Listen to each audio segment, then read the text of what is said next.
Olá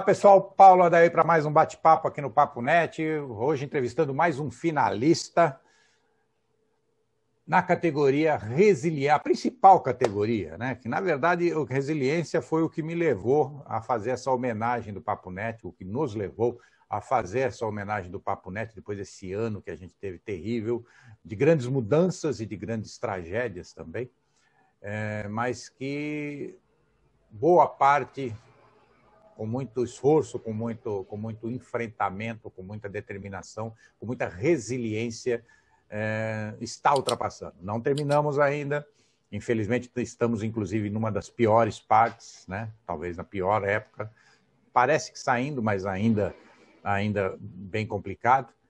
E essa é a categoria do meu coração no Papo Net. São as pessoas que representam o motivo da gente ter instituído essa homenagem, né? Não é uma comemoração, o Prêmio Papo Net eu não considero uma comemoração, eu acho que é uma retribuição desse ano que nós tivemos, porque foi um ano totalmente atípico, da nossa geração e das gerações anteriores, ninguém tinha passado por nada parecido, e espero que não passem as próximas gerações também. Mas temos aqui um dos representantes, que é Rogério Camilo, da Abigraf, né? E que, junto com a Abigraf, lá no começo da pandemia, né, capitaneou essa mudança, essa transformação digital que uma entidade de empresários gráficos, né, de empresários de chão de fábrica, daqueles empresários que são os mais distantes, vamos dizer assim, do conceito de comunicação digital, né? Eles até utilizam muita tecnologia no chão de fábrica, altíssima tecnologia que as gráficas têm no chão de fábrica, mas quando sai do chão de fábrica ainda né, o cafezinho, o bate-papo, o olho no olho, né, o toque pessoal, familiar até porque mais de 95% dos empresários gráficos ainda são empresas familiares, micro e pequenas empresas. Mas aqui a gente tem o resiliente Rogério Camilo, que mostrou que durante a pandemia dá para se reinventar. De várias formas ele mostrou isso, né? Na vida pessoal, na vida profissional, ele mostrou que é possível se reinventar. Então, parabéns, Rogério, pelos nossos jurados técnicos terem lembrado tanto de você, colocado você entre os 3 finalistas. Parabéns pela indicação, merecidíssima, na minha opinião. E o que você está sentindo, o que você interpreta, como você interpreta essa indicação e esse destaque que você teve nesse ano aqui, nesse nosso primeiro Papo Net, nesse nosso primeiro prêmio Papo Net dos melhores do ano? Bom, Paulo, obrigado. Primeiro eu agradeço imensamente aí o convite para estar participando aqui com você, contar um pouquinho aí da minha percepção em relação ao prêmio, ao mercado, que a Abigraf fez durante esse período, né?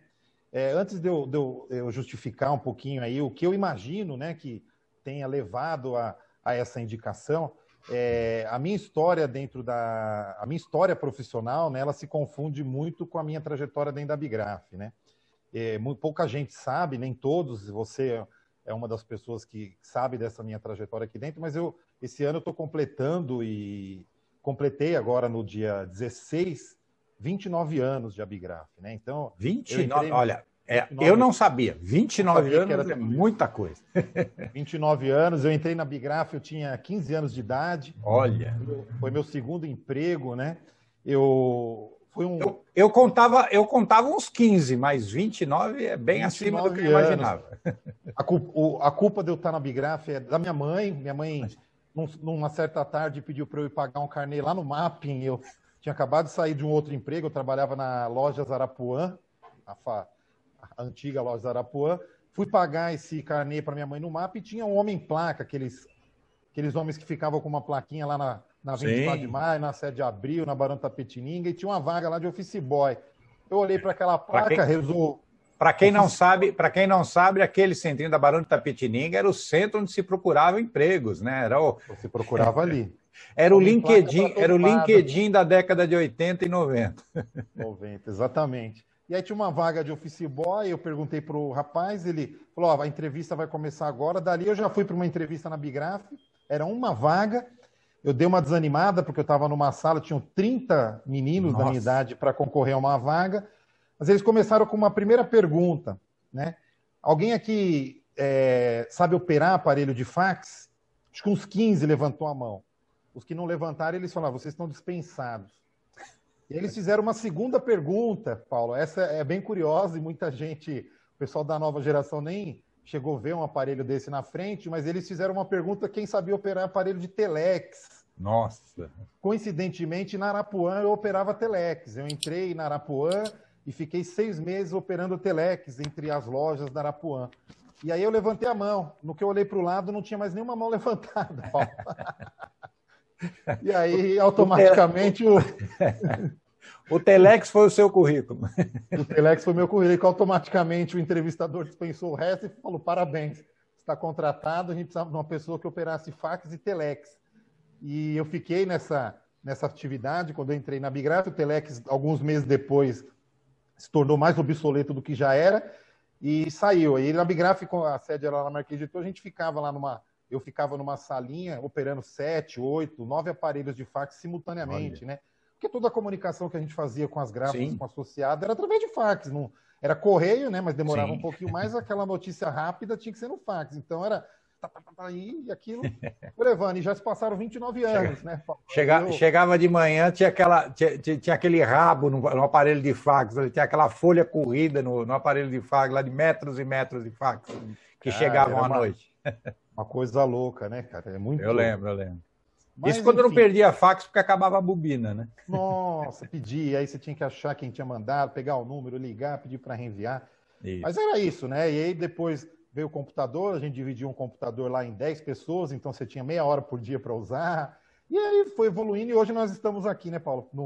Num bate-papo online, totalmente interativo, trabalhando e a tecnologia me trouxe para dentro desse prêmio, né? Se não fosse toda essa diversidade e essa tecnologia disponível. Sim, o esforço que vocês fizeram para se digitalizar, principalmente a comunicação da Bigraf, foi incrível, né?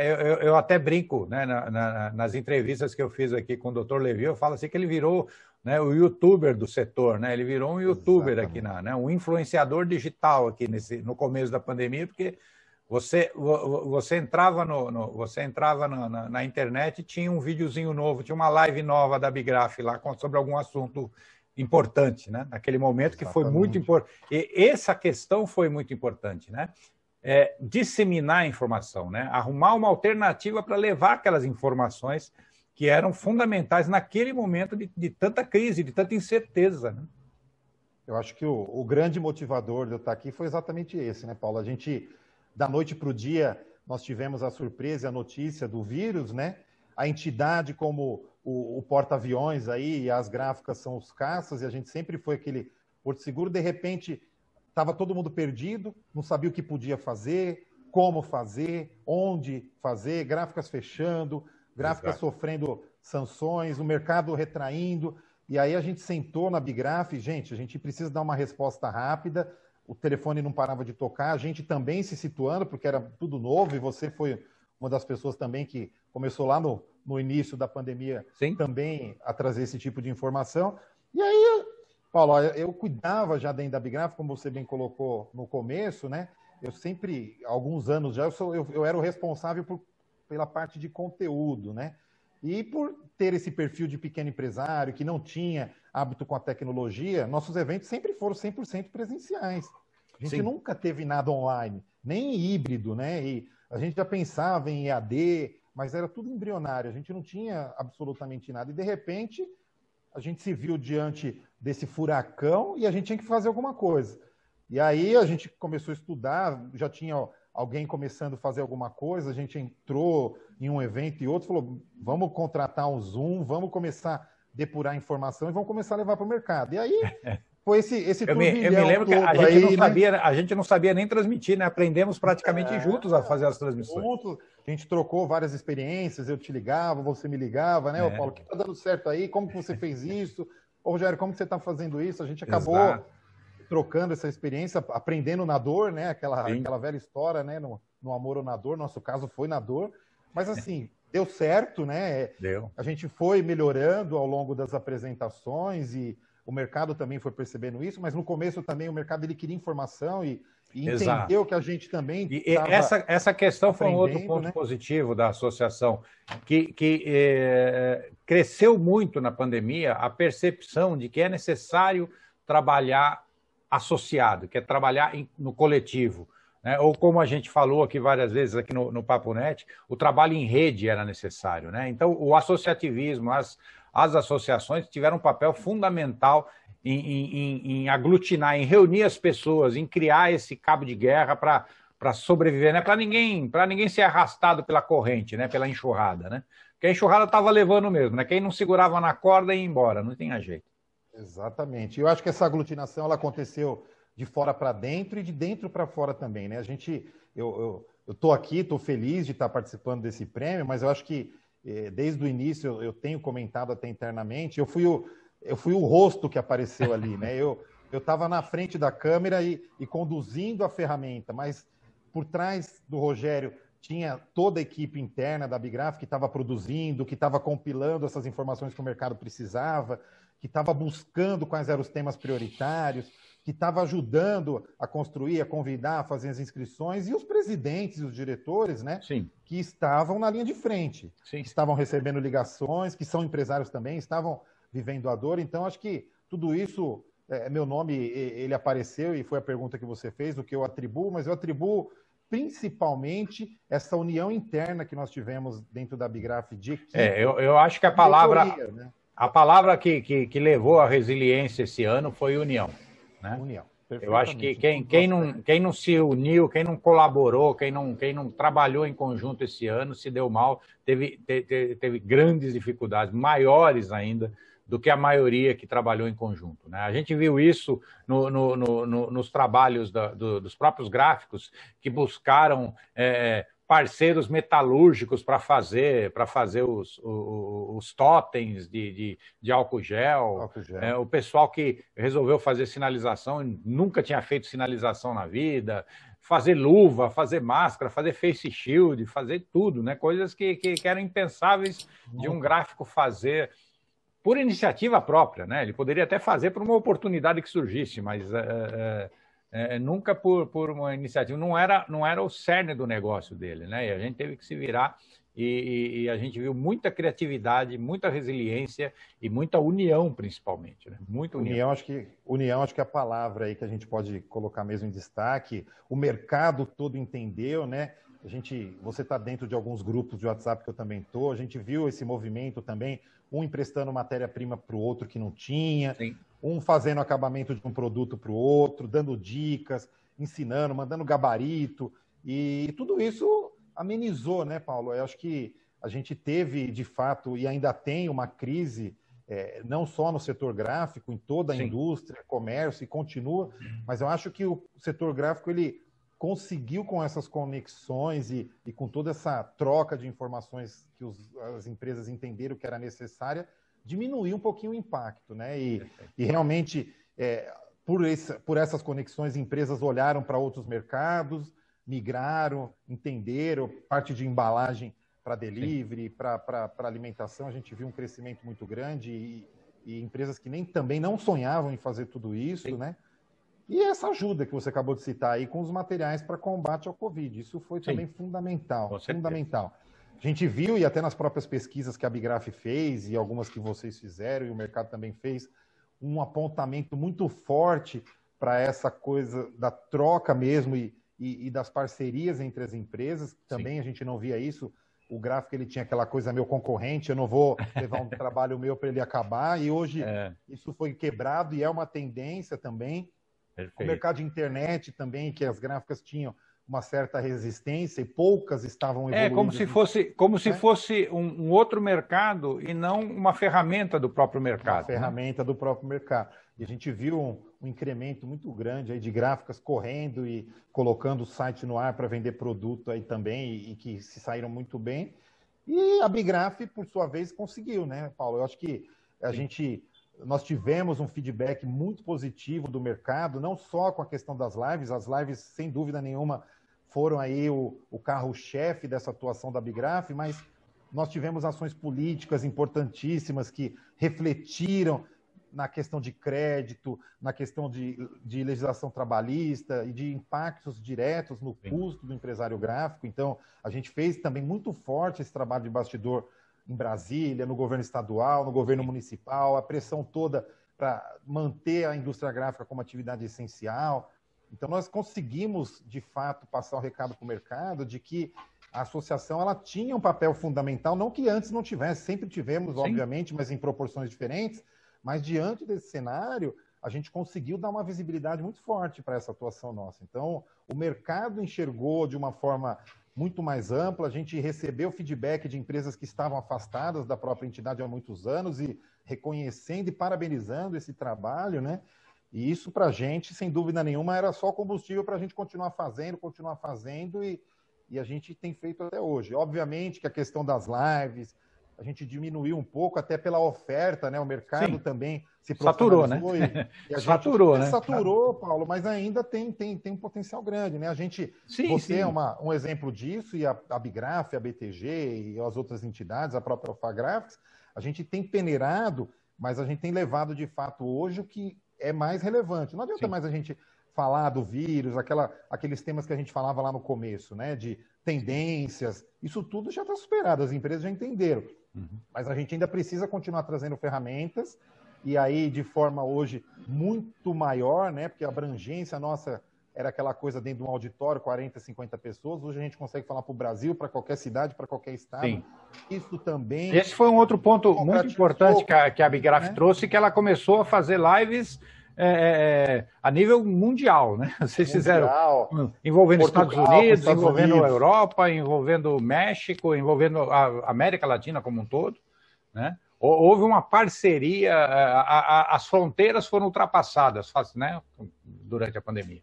Sem dúvida. E nós democratizamos também, né, Paulo? Lá, sim, no começo a gente usou muito, a gente não tinha distinção se era associado, se não era, se era gráfico, se estava começando, se era amigo do gráfico. A gente queria levar conhecimento e ajudar, sim, o maior número de empresas possíveis. Então, a gente atingiu esse objetivo. Eu ficava super feliz quando eu perguntava nos chats das lives, de onde você está falando? Então, eu via interior da Bahia, pessoal lá do interior do Amazonas, sim, o Brasil inteiro, e aquilo era uma satisfação muito grande também, porque a gente estava levando conteúdo para uma empresa que ela não tinha acesso antes no presencial. Era muito caro para ela chegar, né, a ter esse acesso, né? E hoje, com a internet aqui, e obviamente isso vai ficar, não tem volta mais, e a gente já entendeu isso, e era uma satisfação muito grande para a entidade. A diretoria tinha isso como o principal DNA, de levar o conhecimento para o maior número de empresas possíveis, independente de onde elas estivessem. E fez isso muito bem.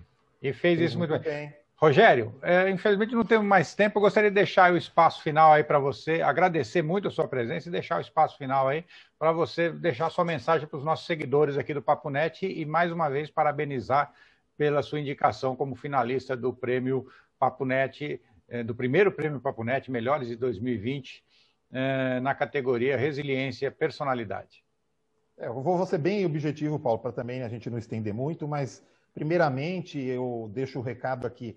Prêmio, eu sempre fui um grande incentivador de prêmios. Eu acho que os prêmios, eles trazem aí, não só para profissionais, mas principalmente para as empresas, o reconhecimento de tudo que elas fazem.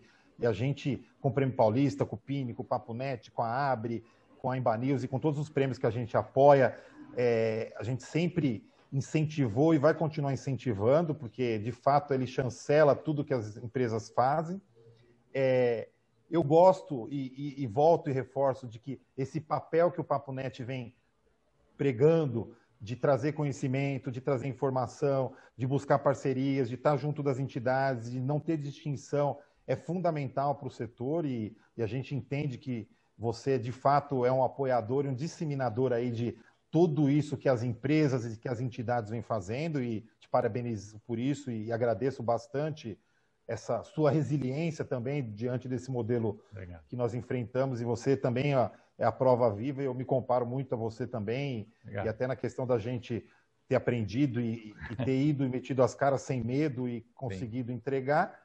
E deixo a Bigraf aqui à disposição de todos também, para sugestões, o que precisar, informação, a gente está aqui à disposição com a equipe para atender todo mundo. Obrigado, viu, Paulo? Te agradeço bastante aí. Bom, pessoal, esse foi o Rogério Camilo, da Abigraf,